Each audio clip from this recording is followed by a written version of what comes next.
Meron akong 4 na bottles today na gusto kong i-share sa inyo. And these are all local perfumes.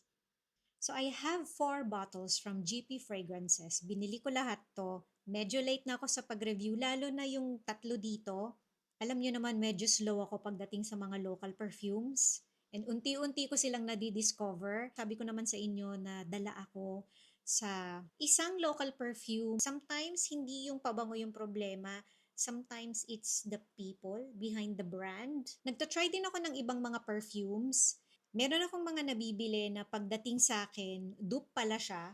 Pag chinek mo yung website, hindi niya sinasabi na dupe siya. Although walang problema dun sa scent. Pero sa akin kasi parang kung dupe ka, mas magandang banggitin mo na dupe ka. I don't know, it's just me. So etong 4 na i-share ko sa inyo, hindi siya dupe. Yun yung maganda sa kanya. Original blend siya.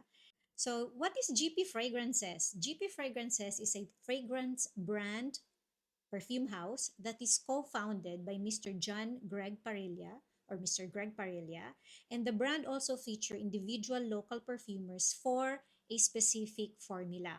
Dun sa mga viewers, followers ni Mr. Greg Parilla, laging nagme-message sa akin, sana mag-meet kami, sana mag-collab kami. Meet na po kami. He's very nice, and for someone who is known in the perfume community, perfume industry dito sa Pilipinas, he's very approachable. Unahin muna natin tong Banawi Bliss. Ganito yung box nila. Magnetized siya. This reminds me of nung mga Dua na fragrances. Ganito yung box nun. Hindi man ganito kalalaki lahat. Pero yung ganito yung style na medyo magnetized. Solid na box siya. Hindi siya basta mayuyupi. And ayan, ang ganda ng pagkaka-print. Yung bottle itself, 50 ml, makapal siya na glass, hindi siya magnetized, pero ang ganda ng sprayer nito guys. Sa loob pala nung box, pakita ko sa inyo, andito yung picture nung pinaka-nose behind or kung sino yung nakikolab na perfumer. And dito sa baba, nakalagay yung notes. Para habang inaamoy mo siya, hindi ka na mag-google guys. Mache-check mo yung notes and also matututo ka kung ano yung mga naaamoy mo na notes dun sa perfume. So, andito yung pinag-sprayhan ko kanina. Inuna ko tong Banawi Bliss. So, Banawi Bliss is an aromatic green fragrance launched in 2025 created by perfumer Mr. Gib Osbert.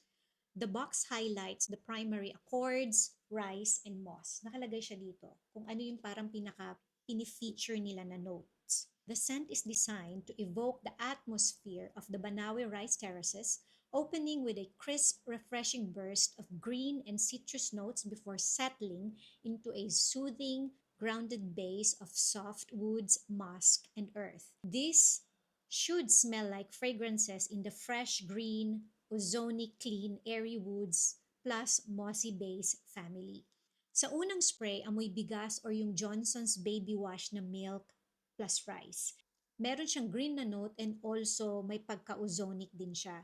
Dito, sa unang amoy, borderline masculine siya na scent pero ang soft lang ng amoy niya.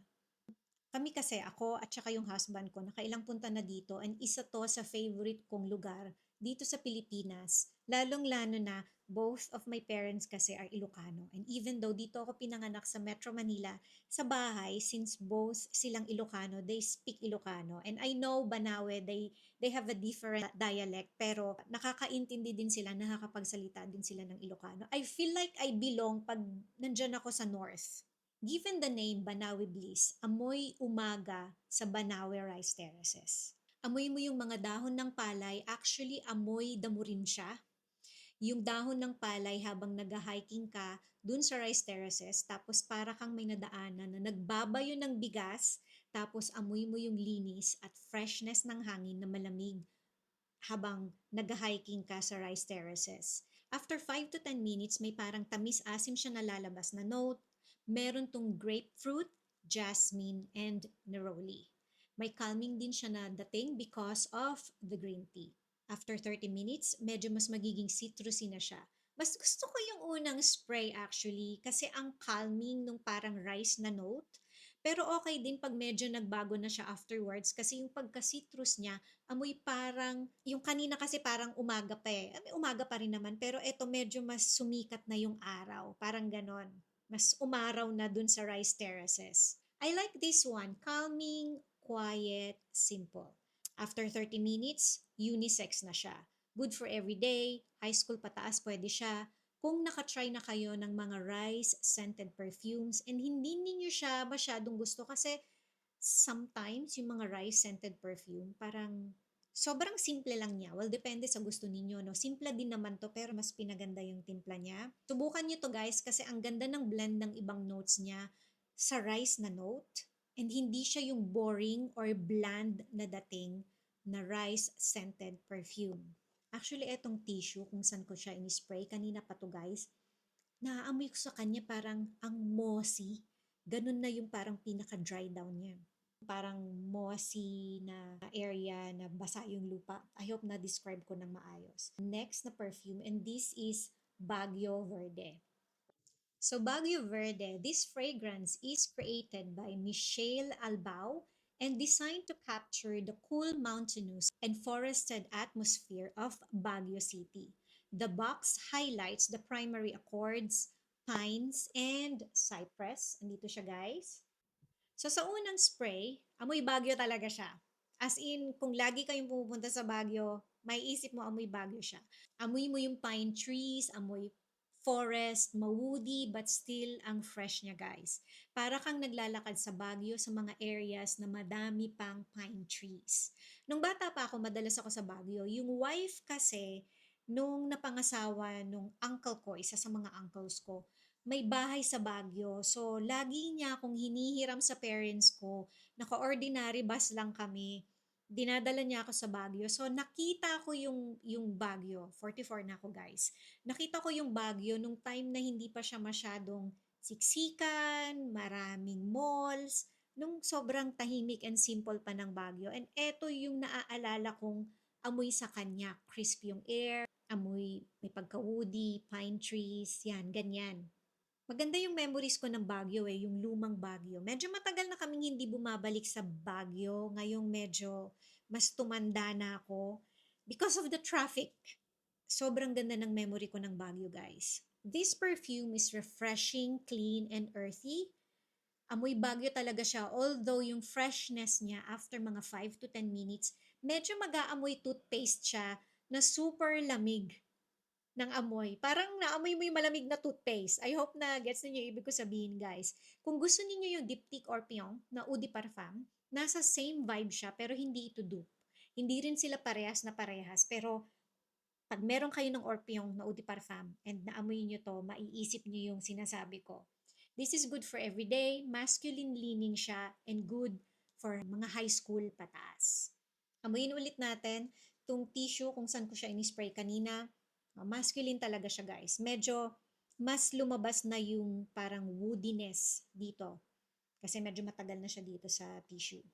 Next naman is Siargao Escape. So Siargao Escape is created by Miss Bernadette Lim. The front of the box highlights the primary accord as marine plus citrus. Si Miss Bernadette Lim, yung magiging teacher ko pag nag-aral ako ng perfumery course dito sa Pilipinas. Hindi pa ako nakakapag-umpisa kasi laging nauusog namin yung schedule. Pero I can't wait to meet her. Because this is a concept-driven fragrance designed to evoke a tropical beach destination, it likely focuses on a fresh, salty, and uplifting profile. Sa unang spray, masculine leaning siya na ma-citrus. Ma-aquatic, pero lalabas din agad yung sweet floral na note, kaya bawi din agad na pwede din siya sa babae. Basta yung unang spray lang talaga parang, isipin mo, parang hindi siya okay sa babae, parang mas okay siya sa lalaki. Pero agad-agad din. Medyo tatamis siya ng konti and may isip mo, kaya mo tong gamitin kung babae ka ha. Para siyang aquatic na may lemon candy na dating. I've read somewhere na amoy safeguard na body wash daw ito na lemon variant. And yes, I could see or smell that. May clean na dating din siya. Pero hindi naman yun na yun ang amoy. Hindi naman siya yung parang safeguard yung amoy. Kasi nga may soft floral na note din ito and may hint ng parang luya akong naaamoy or something fresh na spicy. Hindi siya yung basic lang na citrusy kind of perfume. Ang ganda ng pagkakatimpla niya. This smells like pinaghalong tatlong perfumes. Jo Malone Wood Sage and Sea Salt na may DNG Light Blue. Ayun yung sinasabi kong parang freshness. And also Aqua di Gio na yun yung parang dating na parang amoy masculine leaning nung naamoy ko siya kanina sa umpisa. After 5 to 10 minutes, mas gaganda pa yung halo nila na makikita mo o maaamoy mo talaga na although simple scent lang siya, complex siya guys. Hindi siya yung basic lang na natimpla na pabango. I haven't been in Siargao pero I am imagining this scent na nasa beach ka. Although you can wear this all year round, mas nakikita ko siya na magsha-shine pag summertime. Good for everyday, high school pataas, pwede. Happy, uplifting, sunny day on the beach, and may salty skin-like din siya na dating or note, kaso nalalamangan kasi siya ng citrus. Kaya parang pwedeng hindi mo siya mapansin. Inaamoy ko kasi siyang mabuti pero andun siya guys, andun siya. I could see na mas madaming magkakagusto dito kasi madali siyang gamitin, mas madali siyang hilain, and mas familiar kasi yung dating nitong amoy na to. Yun nga, masanay tayo sa ganitong pang-araw-araw na dating ng pabango. Pero ang ganda ng timpla niya, guys. So, eto na yung tissue kung saan ko siya in-spray kanina pa. Mas naaamoy ko na yung saltiness and may pagka-woody na din siya. So, last na bottle. This is Embers of Mayon. Naubusan ako nito, guys. And meron pa akong minessage. Hello, Miss Judy. Kung pwede akong bumili sa kanya ng decant. And actually, willing siyang ipahiram sa akin yung bottle. Pero hindi na ako nakapag-antay, guys. Binili ko siya. Kasi gusto ko na siyang i-share sa inyo talaga and gusto ko na siyang maamoy. So makikita ninyo, iba yung box niya kasi this is a limited edition release. So Embers of Mayon. This is a bolder, more intense. The noses behind this are perfumers Michelle Albao, Mr. Gib Osbert, and Miss Bernadette Lim. So nag-vault in yung tatlong perfumers, yung gumawa ng tatlong perfumes na nauna to create itong limited edition release. Ang ganda, di ba? Gumawa sila ng kanya-kanya nilang scents and then nag-vault in sila to create this one. I love that. It's good to see na etong Embers of Mayon nag-collab yung tatlong perfumers. So the front of the box highlights smoke and amber, which tells us that this is a smoky, resinous, and spicy fragrance. Huwag kayong matakot dito guys kasi nung una ko siyang inamoy, ganun nga yung iniisip ko, parang heavy to parang sobrang heavy. And yes, compared dito sa tatlo na nauna, iba talaga yung amoy nito, heavier talaga siya. Kung gusto ninyo yung Tom Ford Tobacco Vanille, Dior Fahrenheit, mga incensey, smoky fragrances, this is for you. Initial spray, ang dami agad nangyayari. Sobrang, ang daming nangyayari. Peppery, spicy, may citrus, and slight fruitiness din siya na parang nandun sa background, nananahimik. And after mga 5 to 10 minutes, ang smooth na niya. Hindi siya yung nakakatakot na considered heavy na perfume kasi I don't know kung tama yung term na magagamit ko. Manipis siya. Hindi siya yung thick na perfume. Strong siya, pero hindi siya thick. Manipis siya guys. Tinimpla talaga siya na bagay sa weather natin. Lalabas na din yung smoky na note after mga 5 to 10 minutes pero sweet smoky siya. Clean white smoke din yung naaamoy ko sa kanya. Amoy executive yung dating nito, young executive, mga 25-year-old pataas, masculine leaning siya pero pag malamig na panahon, I think kaya to ng babae or yung mga babaeng sanay gumamit ng mga ganitong klase ng perfume, yan ako. I think kaya ko siyang gamitin pagka sa malamig na panahon or yun nga halimbawa nasa ibang bansa kami and malamig din yung panahon yan. Bagay ito sa mga evening events, air-conditioned environments, cooler, breezy nights, bar season. Inaamoy-amoy ko siya kasi ito yung huli kong inamoy today Embers of Mayon smells like a dark, smoky resinous, warm ember, more incense wood, and spicy siya ng konti than campfire na sweetness. Dito sa tissue, na kung saan ko siya in-spray kanina habang ginagawa ko yung notes ko, woody siya, pero meron siyang clean, soapy na note. Maganda to pag medyo nasa mood ako na gusto kong maging boyish yung ayos ko. And sa mga viewers ko, lagi ko naman itong nababanggit. Although makeup artist ako, nakikita nyo ako naka-makeup, naka-ayos pang babae. Pero I grew up boyish talaga. So na-appreciate ko yung mga ganitong scents. And may mga days na gusto kong magbihis boyish. Parang lalaki, ganyan. Na-imagine ko tong gamitin sa mga days na yon. So, ayan na yung 4 na perfumes from the Element Collection. I don't know kung may nakalimutan pa ako, pero eto lang yung meron ako for now. I-check out nyo yung website nila. Meron silang TikTok, I think Shopee. I'm not sure kung meron din silang Lazada.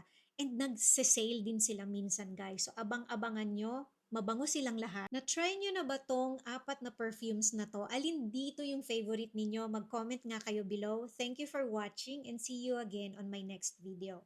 Bye!